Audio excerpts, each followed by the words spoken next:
হ্যাঁ উঠানি যেগু আর ইয়ে আছে ওগুলো আর উঠাইতাম না ওগুলো ভাই উঠাই যা উঠাই আর যেগু গিয়ে আর উঠি আর দেখব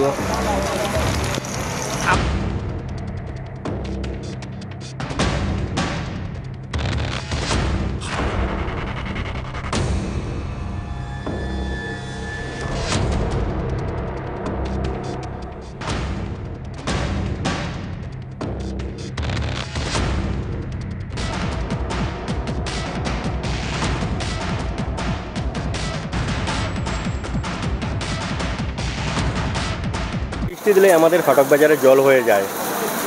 আপনি দেখতে পেয়েছেন অল্প আগে 15-20 মিনিটের অল্প একটা বৃষ্টিতে আমাদের ফাটক বাজারের কতটুকু জল হয়েছে, হাঁটু সমান জল হয়ে গিয়েছে। এখানে ফাটক বাজারে কত ছোটো ব্যবসায়ীরা আছেন, ওদের পুরা জিনিস ভিজে গিয়েছে, কত মানুষের কাপড় চোপড় সব ভিজে গেছে দোকানের।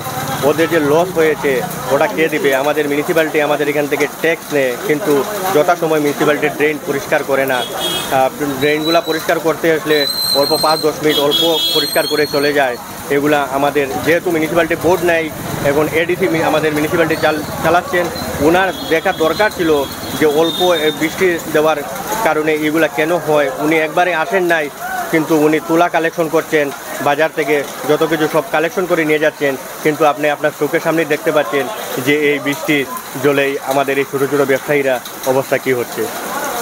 थोड़ा বৃষ্টি আইলেও তো ফাটক বাজারে ওই যা দুনিয়ার জল, চৌকির উপরেও মাল থাকলে মাল ওল ভিজি যায় না, নালা পরিষ্কার হয় না, কোনো কাজ হয় না, কোনো কর্ম হয়।